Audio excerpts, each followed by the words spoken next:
तो बच्चों कैसे हैं आप सब। बहुत बहुत स्वागत है आपका आज की इस वीडियो में। आज का ये वीडियो क्लास 12th के बच्चों के लिए बहुत ज्यादा खास होने वाला है, क्योंकि आज के इस वीडियो में हम लोग देखने वाले हैं बच्चों क्लास 12th का जो आपका फिजिकल एजुकेशन का सब्जेक्ट है, हिंदी में जिसको आप शारीरिक शिक्षा भी बोलते हैं, इसका एक इंपॉर्टेंट सैंपल क्वेश्चन पेपर हम लोग आज की इस वीडियो में देखने वाले हैं। और ये जो सैंपल पेपर है आपका वो 13 तारीख को, जी हाँ बच्चों 13 मार्च 2023 को आपका जो बोर्ड एग्जाम होने वाला है उसके अंदर आपको बहुत ज्यादा मदद करेगा। और ये हमारा सैंपल पेपर नंबर 2 होने वाला है। इससे पहले हमने एक और सैंपल पेपर फिजिकल एजुकेशन का आपको प्रोवाइड करवा रखा है। अगर आपने उसकी वीडियो नहीं देखी है तो जरूर जाकर के देखिएगा। आपको जो 13 तारीख का आपका पेपर होने वाला है ना, उसके अंदर आपको बहुत ज्यादा मदद करेगा। तो चलिए हम अपने वीडियो को शुरू करते हैं। तो क्लास 12th है, हमारा सब्जेक्ट है फिजिकल एजुकेशन, जिसका सब्जेक्ट कोड रहेगा आपका 048 और हिंदी में जिसको आप शारीरिक शिक्षा भी बोलते हैं। जो फिजिकल का आपका पेपर होगा वो 3 घंटे का होगा।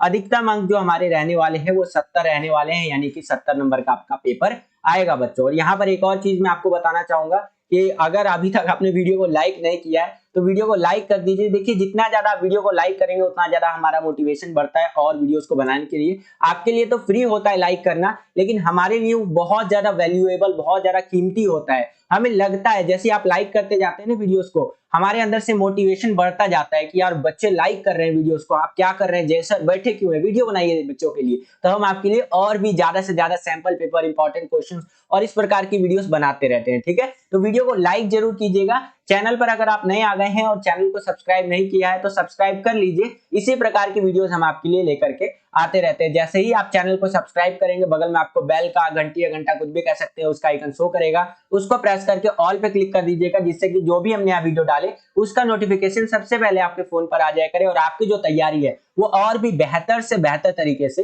हो सके। चलिए आगे बढ़ते हैं। यहाँ पर देखिए आपका जो बोर्ड का पेपर आएगा वो कुछ इस तरह का आएगा, ये आप अपनी स्क्रीन पर देख सकते हैं। एक आपका सीरीज नंबर लिखा हुआ रहेगा क्वेश्चन पेपर के अंदर, यहाँ पर आपका सेट नंबर लिखा हुआ रहेगा। जैसे कि ये जो हम लोग सैंपल पेपर देख रहे हैं ये सेट नंबर आपका 2 है।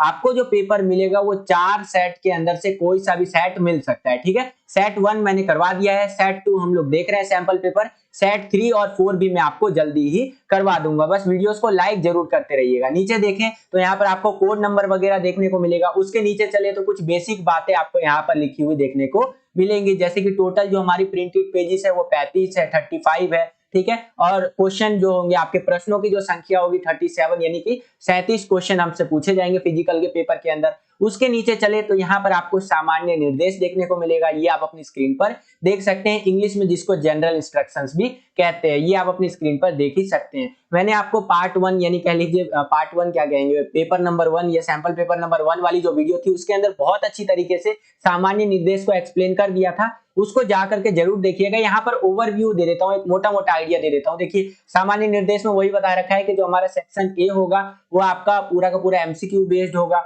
और ये जो क्वेश्चन पेपर है 5 सेक्शंस के अंदर बटा हुआ होगा। 37 क्वेश्चन हमसे यहाँ पर पूछे जाएंगे। ठीक है, उसके नीचे चले तो जो हमारा सेक्शन बी होगा वहां पर हमारा 2-2 नंबर वाले क्वेश्चन पूछे जाएंगे, जिनका आंसर आपको 60 से 90 शब्दों यानी कि 60 to 90 वर्ड्स के अंदर देना है। सेक्शन सी जो होगा उसके अंदर 3-3 नंबर वाले क्वेश्चन पूछे जाएंगे, जिनका आंसर आपको 100 to 150 वर्ड्स के अंदर देना है। और जो हमारा सेक्शन डी रहेगा उसके अंदर 4-4 नंबर वाले क्वेश्चन आपसे पूछे जाएंगे, केस स्टडी बेस्ड इस तरह के क्वेश्चन आपसे पूछे जाएंगे। और लास्ट वाला जो हमारा सेक्शन रहेगा सेक्शन ई, इसके अंदर जो है 5-5 नंबर के क्वेश्चन हमसे पूछे जाएंगे, इनका आंसर आपको 200 से 300 शब्दों में देना है बच्चों। तो ये ओवरव्यू मैंने आपको दे दिया, बाकी आप वीडियो को पॉज करके पूरा का पूरा यहाँ पर रीड आउट कर सकते हैं। सेम यही चीज आपका इंग्लिश में जनरल इंस्ट्रक्शंस करके आता है, तो अगर आप इसको इंग्लिश में सेपरेटली रीड करना चाहते हैं तो वीडियो को पॉज करके उसको रीड भी यहाँ पर आप कर सकते हैं। ठीक है, ये बेसिकली रीड कर सकते हैं। और ये वीडियो खास इसीलिए भी हो जाता है क्योंकि हिंदी मीडियम के बच्चों को तो फायदा करेगा ही ये वीडियो, साथ ही साथ जो इंग्लिश मीडियम के बच्चे हैं उनको भी ये वीडियो बहुत ज्यादा फायदा करने वाला है। हिंदी में मैं सारे क्वेश्चन आंसर्स अच्छे से आपको समझा दूंगा और इंग्लिश में जो उसका ट्रांसलेशन रहेगा वो मैं आपको शो कर दूंगा, ताकि इंग्लिश मीडियम के बच्चे भी इस वीडियो का लाभ ले सके, बेनिफिट उठा सके। तो ये कुछ बेसिक बातें थी जो आपको पता होनी चाहिए। चलिए हम अपने वीडियो को शुरू करते हैं और सेक्शन वाइज देखते हैं कि किस प्रकार के क्वेश्चन हमसे पूछे गए हैं और कैसे हम उनका आंसर दे सकते हैं। तो चलिए वीडियो को शुरू करते हैं बच्चों सेक्शन ए के अंदर, जिसको हिंदी में आप खंड ए या अनुभाग ए भी बोलते हैं बेसिकली। जैसा कि मैंने आपको बताया था कि इस सेक्शन के अंदर जो है हमसे एमसीक्यू बेस्ड जो क्वेश्चन है वो पूछे जाएंगे। बोले तो एक क्वेश्चन दे देगा, उसका 4 ऑप्शन दे देगा रहेगा, जो आपको सही ऑप्शन लगता है वो सिलेक्ट करके आपको लिखना होगा। तो चलिए देखते हैं एक एक करके क्वेश्चंस को, एक एक नंबर वाले क्वेश्चन ही होने वाले हैं बेसिकली। तो पहला क्वेश्चन यहाँ पर क्या है कि आसन की पहचान करें। अब यहाँ पर आपको ये जो योगा का आसन दे रखा है, ये जो भैया जी कर रहे हैं हमारे, तो इसकी पहचान करनी है बेसिकली कि ये योगा का कौन सा आसन है, ठीक है। तो यहाँ पर ये जो भैया जी कर रहे हैं हमारे, ये योगा का पर्वतासन है। देख रहे हैं ये पर्वत के आकार के भैया जी यहाँ पर हमारे बैठ रखे हैं इस तरह से पलथी उल्थी मार करके बेसिकली, और यहाँ पर घड़ी उड़ी पहन करके एकदम हाथ को एकदम जैसे भगवान जी को हम लोग प्रणाम करते हैं ना, तो उस आकार में यहाँ पर बैठ करके ये योगा का आसन कर रहे हैं, ठीक है। तो इस योगा के आसन को क्या कहते हैं भाई, यहाँ पर इसको बोलते हैं पर्वतासन, ठीक है। तो यहाँ पर आप देखेंगे 4 ऑप्शन आपको देखने को मिलेगा, इसमें से जो हमारा ऑप्शन नंबर डी है पर्वतासन, ये बिल्कुल करेक्ट आंसर हो जाएगा। इसके नीचे चले तो यही क्वेश्चन आपका इंग्लिश मीडियम में इस तरह से आएगा, आइडेंटिफाई द पोस्चर, ये आप देख सकते हैं इस तरह से है, और ये जो है आपका माउंटेन पोज आप इसको इंग्लिश में कहते हैं बच्चों, ठीक है। तो डी वाला ऑप्शन हमारा बिल्कुल करेक्ट आंसर हो जाएगा। दूसरा क्वेश्चन यहाँ पर देखिए बच्चों क्या पूछ रहा है हमसे कि व्यक्तित्व शब्द की उत्पत्ति लैटिन भाषा के किस शब्द से हुई है। क्या बात है, क्या क्वेश्चन है भाई हमारा। यहाँ पर व्यक्तित्व का मतलब होता है पर्सनैलिटी। ये जो शब्द है, ये जो वर्ड है, ये हमारा इसका जो उत्पत्ति हुआ, उत्पत्ति बोले तो ओरिजिनेट जो हुआ है, ये लैटिन भाषा के किस शब्द से हुआ है। तो ये जो है व्यक्तित्व शब्द आपका लैटिन भाषा के पर्सोना शब्द से इसका जो है उत्पत्ति हुआ है, बोले तो ये शब्द हमारा ओरिजिनेट हुआ है। तो ऑप्शन नंबर डी हमारा यहाँ पर बिल्कुल करेक्ट आंसर हो जाएगा। क्या क्वेश्चन पूछ रहा है भाई, गजब एकदम, ठीक है। सेम यही क्वेश्चन आपका इंग्लिश मीडियम में कुछ इस तरह से आएगा कि the word personality originated from which word of Latin language, तो वो होगा आपका ऑप्शन नंबर डी पर्सोना, ये हमारा बिल्कुल करेक्ट आंसर हो जाएगा। इसके नीचे चलते हैं, अगला क्वेश्चन देखिए यहाँ पर तीसरा क्वेश्चन क्या पूछ रहा है कि शर्करा युक्त भोजन कौन सा है। शर्करा बोले तो शुगर वाला फूड बोले तो खाना जो होता है आपका, ठीक है, शुगर वही चीनी वाला जिसको आप कह सकते हैं। तो यहाँ पर देखिए आपका ऑप्शन नंबर ए है अनाज, गेहूं, चावल आदि, और ऑप्शन नंबर बी है आपका रसीले फल, गन्ना, चुकंदर, आम आदि, ठीक है। तो अगर हम बात कर रहे हैं शर्करा युक्त भोजन की, ठीक है, तो यहाँ पर आपका दोनों ही सही हो जाएगा, कहीं ना कहीं इन दोनों के अंदर हमें ये चीजें देखने को मिलता है। तो ऑप्शन नंबर आपका ए और बी दोनों सही है, ठीक है। तो डी वाला ऑप्शन हमारा यहाँ पर करेक्ट आंसर हो जाएगा, ठीक है। सेम यही क्वेश्चन आपका इंग्लिश मीडियम में इस तरह से आएगा कि which is the Sugri food, तो होगा आपका बोथ ए एंड बी दोनों हमारा यहाँ पर करेक्ट है, ठीक है। उसके आगे चलते हैं, अगला क्वेश्चन देखिए क्या गजब का चित्र बना रखा है भैया, इतना अच्छा चित्र तो मेरे से भी नहीं बनता भाई, वैसे ही मेरी चित्र ड्राइंग बहुत खराब है। कई सारे बच्चे मेरे को ये भी बोलते हैं कि सर क्या ड्राइंग बनाते हो आप, तो बोलते हो आपकी ड्राइंग खराब है, लेकिन आप ड्राइंग तो बहुत अच्छा बनाते हो। तो भाई देखो बचपन से ही ना, जब मैंने स्टार्टिंग मतलब स्कूल जब मेरा हुआ था 6ठी 7वीं से ड्राइंग करना शुरू किया था, तो टीचर बहुत बोलते थे कि जयप्रकाश तुम्हारी ड्राइंग बहुत खराब है, तुम ड्राइंग के टीचर मत बनना आगे चल के। और मैंने भी ये चीज बोल दिया था कि सर ठीक है सर, ड्राइंग का टीचर तो नहीं है बनेंगे, आगे कुछ भी कर लेंगे लेकिन ड्राइंग का टीचर नहीं बनेंगे। लेकिन बच्चा लोग बोलता है कमेंट करके कि सर क्या ड्राइंग करते हो, गजब एकदम ड्राइंग करते हो। खैर चलिए भटक गए मुद्दे से, क्वेश्चन देखते हैं। चौथा क्वेश्चन यहाँ पर क्या है कि चपटे पैर का कारण होता है, जो हमारा पैर होता है वो जो चपटा होता है तो उसका कारण क्या होता है। तो उसका कारण हमारा होता है पैर की मांसपेशियों का कमजोर होना। अगर पैर की जो मांसपेशियां हैं, ये आप अपनी स्क्रीन पर देख सकते हैं, वो अगर कमजोर है तो हमें यहाँ पर चपटे पैर की स्थिति देखने को मिलेगा। और क्या होता है भाई, यहाँ पर आपका सही प्रकार के जूते या अत्यधिक भार के कारण, ठीक है, यहाँ पर जूतों के कारण भी आप कह सकते हैं चपटे पैर हो सकते हैं, और ज्यादा वजन के कारण भी हमारे यहाँ पर चपटा पैर हो सकता है, ठीक है। तो ए और बी जो है यहाँ पर हमारा बिल्कुल करेक्ट हो जाएगा, ठीक है। तो डी वाला ऑप्शन करेक्ट होगा, ठीक है। चलिए सेम यही क्वेश्चन आपका इंग्लिश मीडियम में इस तरह से आएगा कि कॉज ऑफ फ्लैट फीट, तो वो होगा आपका यहाँ पर ऑप्शन नंबर ए और ऑप्शन नंबर बी। तो डी वाला ऑप्शन करेक्ट होगा, both A and B are correct, ठीक है। आगे चलते हैं, नेक्स्ट क्वेश्चन, पांचवा क्वेश्चन क्या है हमारा कि मौके पर कूदना डैश का उदाहरण है, ठीक है। मौके पर कूदना डैश का उदाहरण है, तो इसका उदाहरण है भैया आइसोटोनिक का हमारा बेस्ट एग्जांपल है। अगर आप मौके पे कूद जाते हैं तो, जैसे अभी होली का टाइम चल रहा है, ठीक है, तो कोई बंदा आपको या कोई बच्चा आपको गुब्बारा मार रहा है तो तुरंत कूद करके उधर भाग गए ना आप, ठीक है। तो ये किसका उदाहरण है भैया, ये आइसोटोनिक का उदाहरण है कि अगर आपको कोई बच्चा गुब्बारा मार रहा है, भैया भैया भाग जाओ आपको गुब्बारा मारने वाला है, और आप कूद करके दूसरी ओर चले गए, तो ये किसका उदाहरण है भैया, आइसोटोनिक का उदाहरण है हमारा, ठीक है। किसका उदाहरण है, आइसोटोनिक का। ऑप्शन नंबर बी हमारा यहाँ पर बिल्कुल करेक्ट आंसर हो जाएगा। और यही क्वेश्चन आपका इंग्लिश मीडियम में इस तरह से आएगा, jumping on the sport is an example of dash, तो वो है आपका आइसोटोनिक। ऑप्शन नंबर बी हमारे यहाँ पर बिल्कुल करेक्ट आंसर हो जाएगा।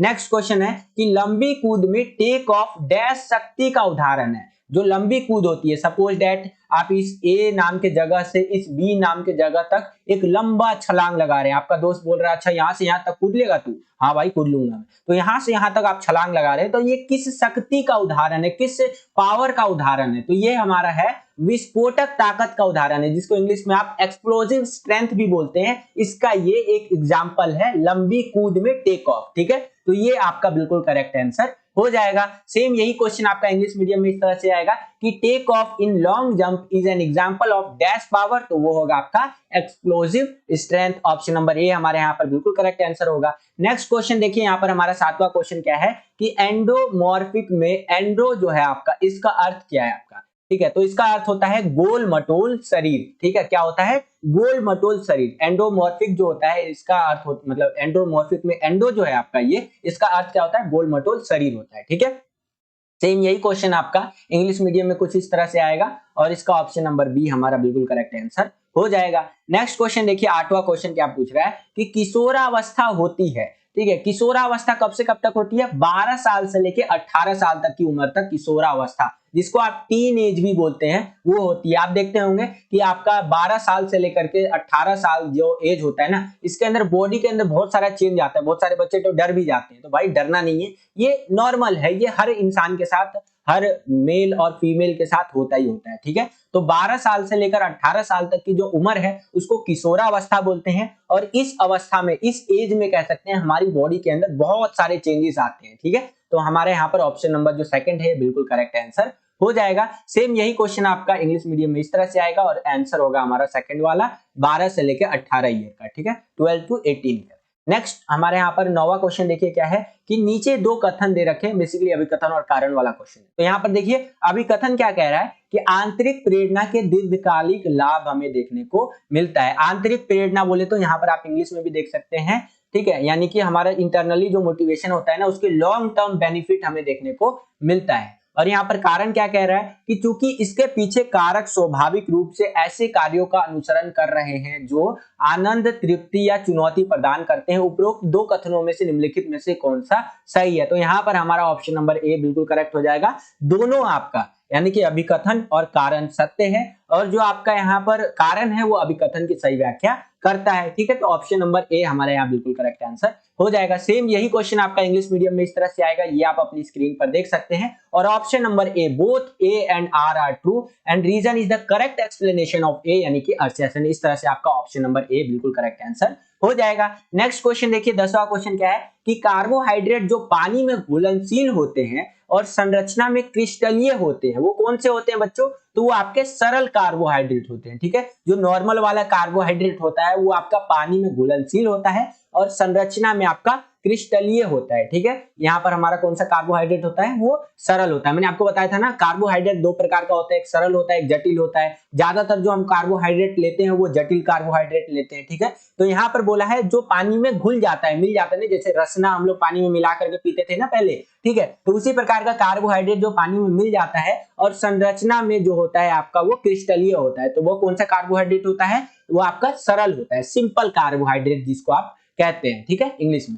सेम यही क्वेश्चन इंग्लिश मीडियम में आपका कुछ इस प्रकार से आएगा, ये आप अपनी स्क्रीन पर देख सकते हैं, और ऑप्शन नंबर ए हमारा सिंपल बिल्कुल करेक्ट आंसर यहाँ पर हो जाएगा। उसके आगे चलते हैं, अगला क्वेश्चन देखिए, 11वां क्वेश्चन क्या पूछ रहा है कि इनमें से कौन एक सूक्ष्म खनिज नहीं है, which of the following is not a trace mineral, बोले तो आपका जो सूक्ष्म खनिज इसमें से कौन सा नहीं है, तो आयोडीन भी है, लोहा भी है, तांबा भी है, लेकिन आपका जो मैग्नीशियम है जहां तक मुझे लगता है ये आपका सूक्ष्म खनिज यहाँ पर नहीं है, ठीक है। ये आपका ऑप्शन नंबर बी बिल्कुल करेक्ट आंसर होना चाहिए। आई थिंक मुझे लग रहा है मैग्नीशियम ही होगा आपका, बाकी एक बार आप मुझे कमेंट करके भी बताइएगा कि इसका करेक्ट आंसर क्या होना चाहिए। एक बार थोड़ा सा ना ध्यान से उतर रहा है मेरे, ठीक है, जहां तक मुझे लगता है मैग्नीशियम ही होगा इसका। सेम यही क्वेश्चन इंग्लिश मीडियम में आपका 11वां क्वेश्चन कुछ इस तरह से आएगा, which of the following is not a trace mineral, तो आपका यहाँ पर मैग्नीशियम ये हो सकता है। बाकी आज का आपका होमवर्क ले लीजिए, ये आपका होमवर्क है। देखता हूं कितने सारे बच्चे करेक्ट आंसर कमेंट करके बताते हैं। जिसका आंसर सबसे पहले कमेंट में आएगा और सही होगा, उसके कमेंट को मैं हार्ट का, दिल का सिंबल दे दूंगा, ताकि और बच्चे समझ सके कि बच्चे ने बिल्कुल करेक्ट आंसर दिया है। ठीक है, तो यहाँ पर कमेंट करके बताइए। चलिए नेक्स्ट क्वेश्चन देखता हूं आपकी तैयारी कितनी है। 12वां क्वेश्चन यहाँ पर देखिए क्या है कि यहाँ पर हाइट बढ़ाने में कौन सा आसन सहायक होता है। अगर आपको अपनी लंबाई, अपनी हाइट बढ़ानी है तो कौन सा आसन आप कर सकते हैं, योगा का कौन सा आसन कर सकते हैं, तो ताड़ आसन आप कर सकते हैं। ताड़ आसन करने से क्या होता है ना, हाइट बढ़ता है, ऐसा कहा जाता है। और अगर आपको हाइट बढ़ाना है तो 12 साल से लेकर के जहां तक मुझे लगता है 22 साल तक की उम्र तक, मैक्सिमम 22-23 साल तक की उम्र तक ही आपका हाइट बढ़ता है। उससे एज अगर ज्यादा हो गई भैया तो हाइट बढ़ना बड़ा मुश्किल है। तो अगर आप में से किसी की हाइट यहाँ पर कम है, एजुकेशनल पर्पज के लिए बता रहा हूँ, अगर आप अपनी हाइट बढ़ाना चाहते हैं तो ताड़ आसन कर सकते हैं। ताड़ आसन काइंड ऑफ एक लटकने वाला आसन होता है। मैं आपको किसी मतलब जो क्वेश्चन पेपर लाऊंगा या इंपॉर्टेंट क्वेश्चन की सीरीज लाऊंगा उसमें दिखाऊंगा कि ताड़ आसन करते कैसे। ठीक है, बाकी आप एक बार अपनी जो आपको सपोर्ट मटेरियल मिला होगा उसमें भी देख सकते हैं ताड़ आसन। ठीक है, यहाँ पर यही क्वेश्चन आपका इंग्लिश मीडियम में कुछ इस तरह से आएगा, which posture is helpful in increasing height, तो वो है आपका ताड़ासन। ठीक है, ताड़ासन करने से कहीं ना कहीं हाइट बढ़ता है। चलिए 13वां क्वेश्चन यहाँ पर देखिए बच्चों, क्या पूछ रहे हैं हमसे कि सभी तरल तथा ठोस पदार्थ जिन्हें मनुष्य खाता है एवं पाचन क्रिया द्वारा पचाता है क्या कहलाते हैं, तो भोजन कहलाते हैं। कितना सिंपल सा क्वेश्चन है। ठीक है, बच्चे कई सारे बोलते हैं कि सर इतना सिंपल क्वेश्चन थोड़ी ना आएगा बोर्ड के पेपर में। तो देखो भाई, यहाँ पर एक चीज मैं आपको बताना चाहूंगा कि बोर्ड का जो पेपर होता है ना,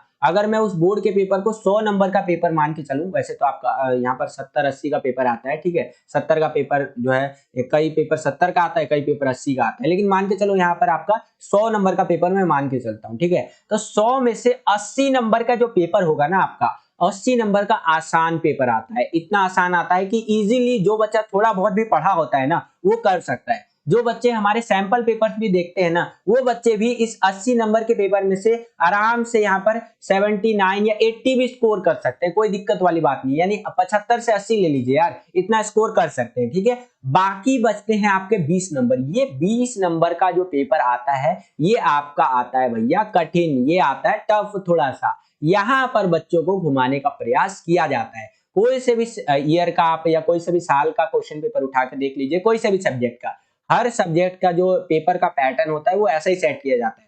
सीबीएसई इसी प्रकार से आपका पेपर का पैटर्न सेट करता है, ताकि यहाँ पर 80 नंबर तो इजीली आप स्कोर कर पाए, लेकिन अगर आपको एक टॉपर बनना है, वो लास्ट के बचे हुए 20 नंबर भी आपको चाहिए ना, तो आप मेहनत करें। इसीलिए आपको यहाँ पर सीबीएसई मजबूर करता है, मजबूर क्या कहूंगा, सीबीएसई भाई बहुत अच्छा काम करता है। ठीक है, और ऐसा पेपर बनना भी चाहिए, इसकी तारीफ होनी चाहिए ऐसे पेपरों की। आपको बस करना क्या है भैया, पढ़ाई कर रहे हैं दबा के। ठीक है, पढ़ो लिखो, देखो खेलने के टाइम पे खेलो लेकिन पढ़ने के टाइम पे दबा के पढ़ो। चलो, यहाँ पर बहुत ज्यादा मोटिवेशन हो गया।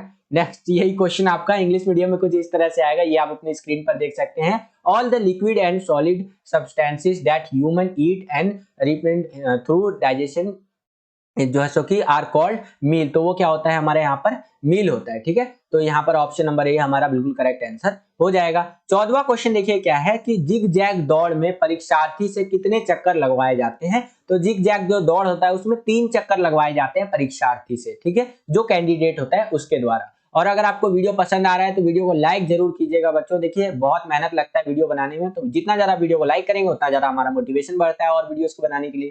चैनल पर नए आ गए हैं, चैनल को सब्सक्राइब कर लीजिए। और अभी तो आपका फिजिकल एजुकेशन है, अभी तो पॉलिटिकल बाकी है, हिस्ट्री बाकी है, सारे बोर्ड एग्जाम तो अभी बाकी है। सब्सक्राइब कर लीजिए, इसी तरह के धमाकेदार वीडियोस या कह लीजिए नॉलेज से भरी हुई वीडियोस आपको मिलती रहेंगी हमारे एक अकेले चैनल पे, all CBSE education in Hindi पे। सब्सक्राइब जरूर कर लीजिएगा। जैसे ही आप सब्सक्राइब करेंगे बगल में आपको बेल का घंटी या घंटा कुछ भी कह सकते हैं उसका आइकन देखने को मिलेगा, उसको प्रेस करके ऑल पे क्लिक कर दीजिएगा, जिससे कि जो भी हम नया वीडियो डाले उसका नोटिफिकेशन सबसे पहले आपके फोन पर आ जाया करे और आपकी जो तैयारी है वो और भी बेहतर से बेहतर तरीके से हो सके। चलिए, यही क्वेश्चन इंग्लिश मीडियम में आपका कुछ इस तरह से आता है कि how many rounds are made by the candidate in zigzag race, तो वो है आपका 3। ठीक है, ऑप्शन नंबर जो सेकंड है बिल्कुल करेक्ट आंसर हो जाएगा। नेक्स्ट क्वेश्चन 15वां क्वेश्चन यहाँ पर देखिए कि दूसरों को खेलते और आनंद लेते देखना जो बदले में विशेष आवश्यकता वाले बच्चों को भाग लेने के लिए प्रेरित करता है, किस तरह की रणनीति का हिस्सा है, तो ये आपका सामाजिक रणनीति का हिस्सा है। जो आपका यहाँ पर जो स्पेशल नीड वाले जो बच्चे होते हैं ना, दिव्यांग बच्चे, वो जब दूसरों को खेलते हुए देखते हैं तो ये आनंद लेते हुए देखते हैं, ठीक है। तो ये जो पूरा का पूरा प्रोसेस होता है, एक्टिविटी होता है, ये आपका सामाजिक, ठीक है, जिसको आप सोशल रणनीति भी कह सकते हैं, स्ट्रेटेजी भी कह सकते हैं, इसी का एक हिस्सा होता है, पार्ट होता है। ऑप्शन नंबर डी हमारे यहाँ पर बिल्कुल करेक्ट आंसर हो जाएगा। सेम यही क्वेश्चन इंग्लिश मीडियम में इस तरह से रहेगा आपका कि watching other play and enjoy which is in turn motivates the child with special needs to participate is a part of what kind of strategy, तो वो है आपका ऑप्शन नंबर डी, सोशल, ठीक है। तो उसका क्वेश्चन यहाँ पर देखिए बच्चों क्या पूछ रहा है हमसे कि निम्नलिखित को मिलाइए। बेसिकली मिलान करने वाला आपका क्वेश्चन है, तो चलिए भैया मिलान कर देते हैं। यहाँ पर देखिए पहला है गरुड़ासन। अब गरुड़ासन क्या होता है आपका, ये होता है आपका धनुष वाले जो पैर होते हैं ना, वो वाला, ठीक है। तो पहले का ये तीसरा हो जाएगा। दूसरा है आपका यहाँ पर गोमुखासन, ठीक है। ये गोमुखासन जो होगा आपका, ये क्या हो जाएगा आपका यहाँ पर, ये हो जाएगा आपका घुटने टेक है, ये हो जाएगा, ठीक है। दूसरे का चौथा हो जाएगा। तीसरा है आपका यहाँ पर चक्रासन। चक्रासन क्या हो जाएगा भैया, ये हो जाएगा आपका गोल कंधे, ठीक है। और चौथा है आपका नौकासन। नौकासन क्या हो जाएगा आपका लॉन्ड्रोसिस, ठीक है। तो इस तरह से करके आपको यहाँ पर मिलान कर देना है। इंग्लिश मीडियम में सेम इसी तरह से आएगा आपका, यहाँ पर आप देख सकते हैं मैच द फॉलोइंग, इसको आपको मैच करना है। और ऑप्शन बात करें करेक्ट ऑप्शन की, तो ऑप्शन नंबर ए हो जाएगा, ये आप अपनी स्क्रीन पर देख सकते हैं बच्चों। इस प्रकार से आपको मिलान करना है, ठीक है। इसके आगे चलें तो 17वां क्वेश्चन भी हमारे यहाँ पर क्या है, मिलान करने वाला है। यहाँ पर आप देख सकते हैं कि निम्नलिखित को मिलाइए। चलिए मिला देते हैं भैया। यहाँ पर क्या बोल रहा है कि चेयर स्टैंड टेस्ट, ये क्या होता है,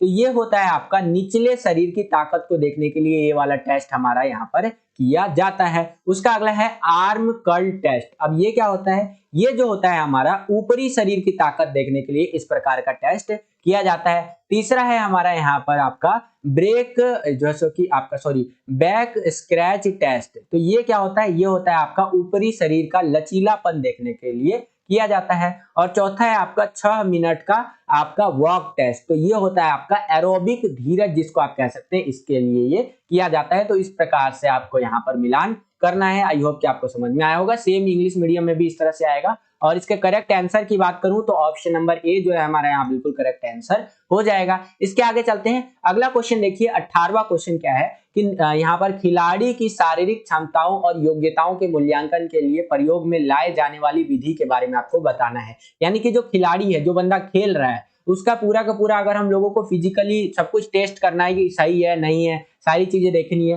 तो क्या चीज करेंगे भैया, एक्सरसाइज यानी व्यायाम के थ्रू हम लोग सारी चीजों को चेक कर सकते हैं। तो ऑप्शन नंबर जो थर्ड है ये हमारा बिल्कुल करेक्ट आंसर हो जाएगा। सेम यही क्वेश्चन इंग्लिश मीडियम में इस तरह से आएगा कि the method used to assess the physical abilities and जैसे कि इस तरह से ऑफ अ स्पोर्ट्स पर्सन, वो क्या रहेगा आपका एक्सरसाइज। थर्ड वाला ऑप्शन हमारा बिल्कुल करेक्ट आंसर यहाँ पर हो जाएगा बच्चों। आई होप कि आपको समझ में आया होगा। इसके आगे चलते हैं। अब हम लोग आ गए हैं बच्चों सेक्शन बी के अंदर, जिसको आप अनुभाग बी या खंड ब भी बोल सकते हैं। इसके अंदर हमसे वेरी शॉर्ट आंसर टाइप के जो क्वेश्चंस होते हैं वो पूछे जाएंगे। और ये जो क्वेश्चन रहेंगे बच्चों आपके, ये 2-2 नंबर के क्वेश्चन आपके रहने वाले हैं। मैं आपको एक बारी सामान्य निर्देश के अंदर भी दिखा देता हूं। ये आप देखेंगे, आपको यहाँ पर सामान्य निर्देश देखने को मिलेगा। ये देख सकते हैं आप कि जो आपका खंड बी है, जिसको आप सेक्शन बी भी बोल सकते हैं, इसके अंदर जो हमसे क्वेश्चन पूछे जाएंगे, क्वेश्चन नंबर 19 से लेकर के 24 तक क्वेश्चन हमसे पूछे जाएंगे। और ये जो क्वेश्चन होंगे आपके 2-2 नंबर वाले होंगे। इनका आंसर आपको 60 से 90 शब्दों यानी कि 60 to 90 वर्ड्स के अंदर देना है, ठीक है,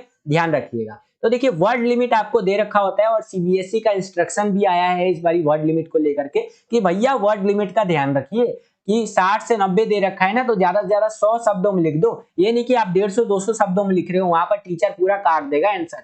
तो आपको यहाँ पर वर्ड लिमिट का ध्यान रखना है, ठीक है। चलिए देखते हैं कि पहला क्वेश्चन यहाँ पर देखिए बच्चों क्या है कि संतुलित आहार से क्या अभिप्राय है। मोस्ट इंपॉर्टेंट क्वेश्चन है, कई बारी पेपर में आ जाता है बच्चों, ध्यान रखिएगा, ठीक है। पिछले 10 साल का क्वेश्चन पेपर उठा के देख लीजिए, कई बारी पेपर में आ रखा है। संतुलित आहार क्या है, जिसको इंग्लिश में आप बैलेंस डाइट भी बोलते हैं। देखिए संतुलित आहार ऐसा आहार होता है, आहार मतलब खाना, जिसमें पर्याप्त मात्रा में पोषक तत्व होते हैं, जिसको आप न्यूट्रिएंट्स बोल सकते हैं, जिनकी हमें एक दिन में आवश्यकता होती है। संतुलित आहार में आपका वसा होता है, वसा बोले तो फैट, प्रोटीन होता है, कार्बोहाइड्रेट होता है, आपका पानी होता है, फाइबर होता है, विटामिन होता है और खनिज मिनरल वगैरह, ये सारी चीजें मतलब देखने को मिलती है। खनिज को इंग्लिश में मिनरल्स बोलते हैं, ठीक है। तो ये सारी चीजें मिला करके ओवरऑल हमारा यहाँ पर संतुलित आहार बनता है। इंग्लिश में इसको हम लोग बैलेंस डाइट भी बोलते हैं। यहाँ पर आप देख सकते हैं कि what is mean by balance diet. तो यहाँ पर आप देख सकते हैं बैलेंस डाइट का मतलब होता है जिसके अंदर इनफ मात्रा में या कह लीजिए इनफ क्वांटिटी में न्यूट्रिएंट्स हो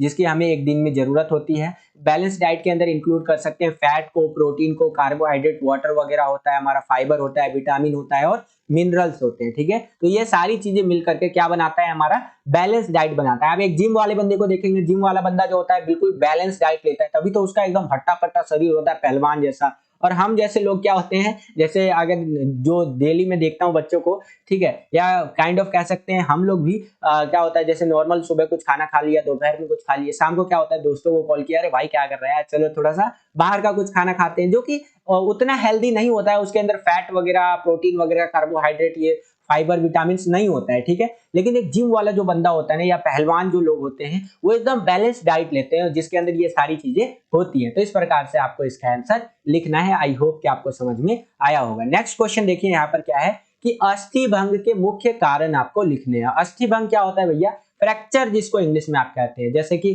खेलते खेलते नहीं चोट लग जाता है तो हड्डी एकदम फ्रैक्चर हो जाता है, वो होता है अस्थि भंग। ठीक है, तो अस्थि भंग जो है अस्थि पर तेज प्रहार या टक्कर से होता है, जो हमारा फ्रैक्चर इंग्लिश में जिसको आप कहते हैं। अब देखिए यहाँ पर इसके मुख्य कारण बहुत सारे हो सकते हैं, जैसे कि खेलों में खिलाड़ियों में आपस में टक्कर, या खिलाड़ी का किसी भारी उपकरण व वस्तु से टकराने से अस्थिभंग यानी फ्रैक्चर हो सकता है। लंबी दूरी आप कह लीजिए अवधि की दौड़ या पैदल चाल से फ्रैक्चर हो सकता है। सख्त सतह पर अनावश्यक गिरने से हो सकता है। शरीर में कैल्शियम की कमी की वजह से भी फ्रैक्चर आपका हो सकता है, अस्थिभंग हो सकता है। तो ये यहाँ पर ये सारे आप कारण लिख सकते हैं। और यही क्वेश्चन आपका इंग्लिश मीडियम में कुछ इस तरह से आएगा कि right the main cause of fracture. आप यहाँ पर देख सकते हैं फ्रैक्चर क्या होता है भैया, जो हमारे बोन्स में मतलब एक तरह से कह लीजिए एक तरह से टूटिए जाता है ना अंदर से, आप देखेंगे तो।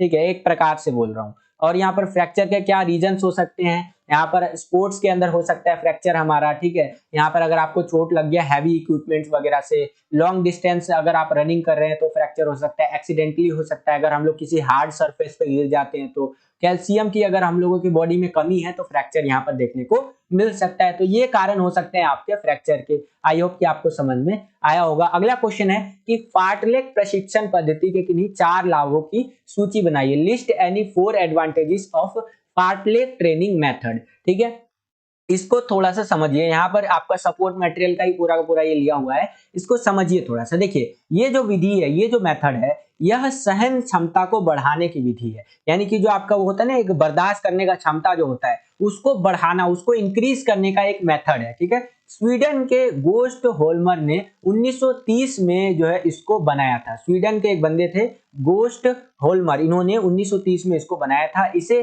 स्पीड प्ले के नाम से भी जाना जाता है। इस विधि में धावक अपने अनुसार अपनी गति को आसपास के वातावरण के अनुकूल परिवर्तित कर सकता है और इस विधि के द्वारा सहन क्षमता का विकास होता है। खिलाड़ी अपनी गति वातावरण के अनुसार परिवर्तित करता है, अतः यह जो विधि है स्वतः अनुशासित कहलाती है। इसमें हृदय की गति, जो हमारा हार्ट रेट होता है ना, दिल का धड़कने का जो कह लीजिए स्पीड होता है, 140 से लेकर के 180 प्रति मिनट के बीच में रहती है। और फार्टलेग प्रशिक्षण में दौड़ गति जो है कम ज्यादा होती रहती है। ठीक है, यानी कि इसके अंदर जो आपका दौड़ का गति यानी रनिंग का जो आप दौड़ते हैं वो धीरे भी हो सकता है और तेज भी हो सकता है। ठीक है, तो इस प्रकार से आपको इस क्वेश्चन का आंसर लिखना है बच्चों। एग्जांपल के लिए एक लड़की जो है, दीदी जी जो है, इस तरह से दौड़ती हुई आपको दिखा रखी है। ठीक है, और यही आपका इंग्लिश मीडियम में आपको कुछ इस प्रकार से आंसर लिखना है, ये आप अपनी स्क्रीन पर देख सकते हैं। ठीक है, इंग्लिश मीडियम में थोड़ा इमेज साफ दिखा रखा है।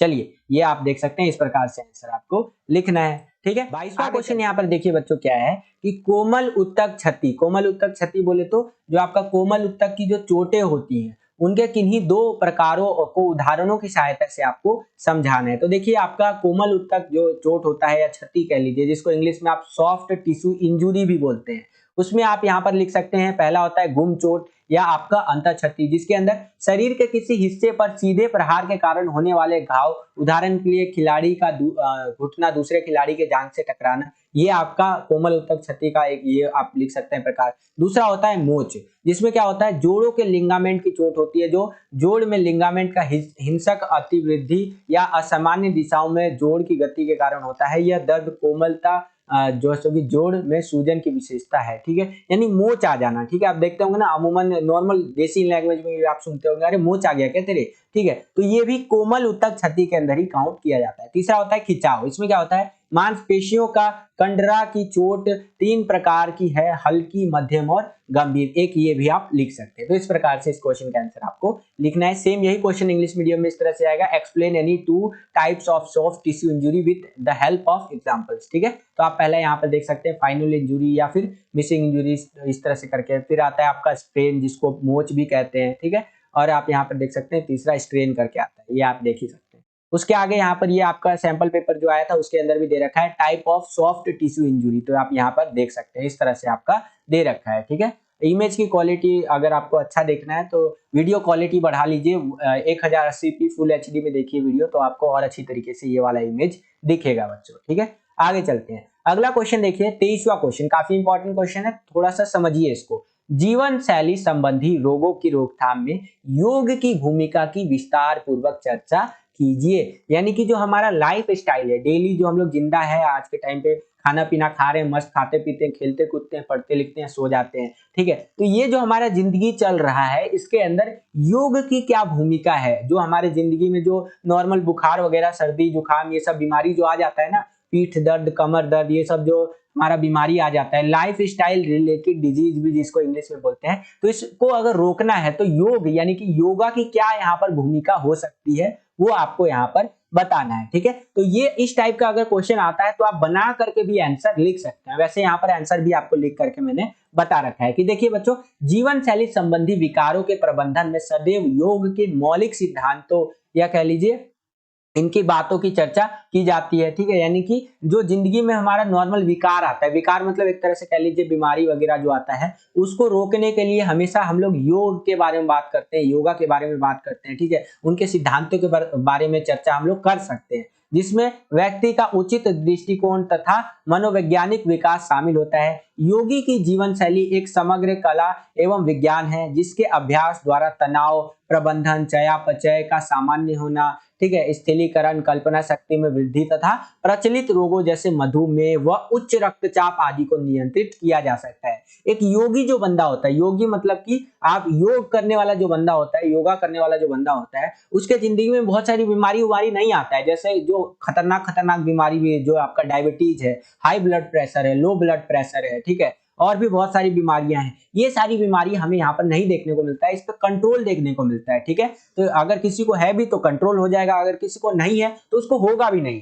ठीक है, तो इस प्रकार से आप किताबी लैंग्वेज का थोड़ा बहुत इस्तेमाल करके अपना आंसर यहाँ पर तैयार कर सकते हैं। आई होप कि आपको समझ में आया होगा। सेम यही क्वेश्चन आपका इंग्लिश मीडियम में इस तरह से आएगा कि discuss in detail the role of yoga in the prevention of lifestyle related disease. तो आपको इस प्रकार से आंसर लिखना है, ये आप अपनी स्क्रीन पर देख सकते हैं बच्चों। ठीक है, आई होप कि आपको समझ में। तो 24वां क्वेश्चन देखिए बच्चों, यहाँ पर क्या पूछ रहा है हमसे कि स्थूलता को परिभाषित कीजिए। अब बहुत सारे बच्चे कंफ्यूज हो जाएंगे, अगर मान लीजिए पेपर में ये क्वेश्चन आ गया तो बहुत सारे बच्चे कंफ्यूज हो जाएंगे। ठीक है, यार ये स्थूलता क्या होता है, ये तो यार मैंने कभी सुना ही नहीं। ठीक है, अब ये जो है यहाँ पर आपको जो काम में आएगा वो आएगा इसका इंग्लिश वाला क्वेश्चन। ठीक है, ये स्थूलता दे दिया, अब यही इंग्लिश में आएगा डिफाइन ओबेसिटी। अब ओबेसिटी जो होता है आपका वो होता है मोटापा। तो इसीलिए मैं बोलता हूं आपको बच्चों कि जो आपका क्वेश्चन पेपर आता है वो 2 लैंग्वेज में आता है, हिंदी और इंग्लिश दोनों में आता है। तो अगर आपको हिंदी में क्वेश्चन समझ में नहीं आ रहा है तो उसका इंग्लिश जरूर पढ़ा कीजिए। अगर आप इंग्लिश में पढ़ते हैं तो आपको क्वेश्चन बेटर तरीके से समझ में आएगा, क्योंकि कई बार क्या होता है ना,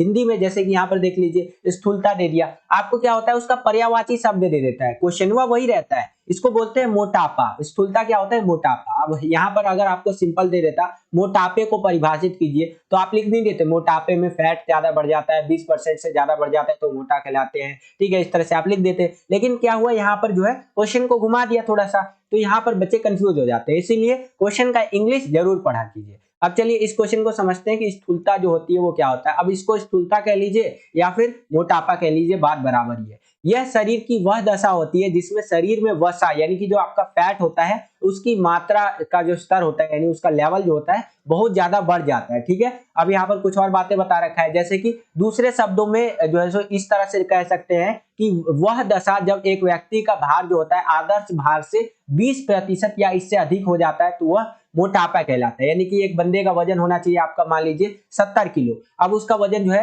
यहाँ पर 20 किलो और बढ़ गया, यहाँ पर 90 किलो पार कर गया, तो हम लोग क्या कहेंगे यहाँ पर वो मोटा हो रहा है। ठीक है, तो यहाँ पर जो व्यक्ति का औसतन वजन होना चाहिए या फिर नॉर्मल वजन होना चाहिए उससे 20% या 20% से ज्यादा वजन अगर बढ़ जाता है तो वह क्या होता है, स्थूलता कहलाता है या फिर मोटापा कहलाता है। ठीक है, अब ये होता क्या क्यों है, मतलब इसके कारण क्या है। ठीक है, तो देखिए खान पान की गलत आदतों की वजह से हो सकता है, पाचन प्रणाली के बिगड़ने की वजह से भी हो सकता है, परिश्रम रहित जीवन की वजह से भी हो सकता है, थायराइड व वंशानुगत तरीके से भी हो सकता है। अगर हम लोग नॉर्मल ये जो होता है ना चाउमीन, मोमोज, बर्गर, फिंगर, ये सब जो खाते रहते हैं बच्चे, कई सारे बच्चों को देखता हूं, तो इससे भी मोटापा हो सकता है। ठीक है, अगर डाइजेशन जिसका खराब रहता है, पाचन तंत्र खराब रहता है, उसको भी मोटापे की समस्या हो सकती है। ठीक है, जो बंदा ऐसा काम करता है जैसे कि ज्यादातर वो फिजिकल वर्क नहीं करता है, मेंटल वर्क करता है, ऑफिस में काम करते हैं, तो उनको मोटापे की समस्या हो सकती है। अगर किसी को थायराइड की बीमारी है तो उसको भी मोटापे की समस्या हो सकती है। वंशानुगत भी चल सकता है, जैसे किसी के पिताजी को मोटापा है तो उनको बेटे को भी ट्रांसफर हो गया, उनके बेटे को हुआ तो उनके आगे वाली संतानों को हो गया, इस प्रकार से भी हो सकता है। एग्जाम्पल के लिए मैं आपको बता रहा हूं बच्चों। ठीक है, तो इस तरह से लिखना है। अब देखिए यहाँ पर कुछ और बातें बता रखा है कि मोटापे के कारण व्यक्ति को अनेक प्रकार की बीमारियां, जैसे मधुमेह हो गया, आपका अतिरिक्त रक्त दबाव हो गया, कैंसर हो गया, गठिया, ये रोगों का शिकार होना पड़ता है। ठीक है, अगर किसी को मोटापा है तो उसको यहाँ पर बहुत सारा बीमारी हो सकता है, जैसे आपका डायबिटीज कह लीजिए, हाई ब्लड प्रेशर कह लीजिए, कैंसर जैसी खतरनाक बीमारी होने का भी चांस रहता है भाई।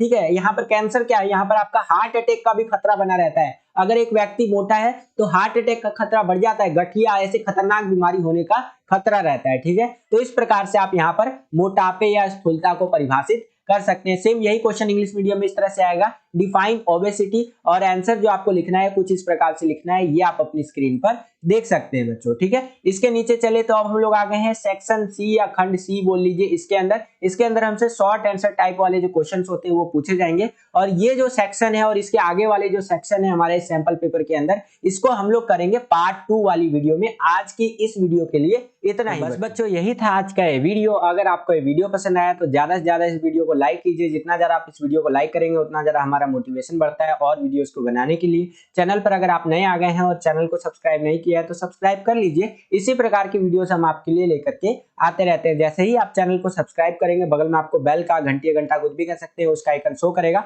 उसको प्रेस करके ऑल पे क्लिक कर दीजिएगा, जिससे कि जो भी हम नया वीडियो डाले उसका नोटिफिकेशन सबसे पहले आपके फोन पर आ जाया करे और आपकी जो तैयारी है वो और भी बेहतर से बेहतर तरीके से हो सके। आज के लिए इतना ही बच्चों, मिलता हूं आपसे अगली और एक्साइटिंग वीडियो में। तब तक के लिए खुश रहिए, खुश रखिए सभी को। जय हिंद, वंदे मातरम, और वीडियो लाइक जरूर कीजिएगा। जय हिंद।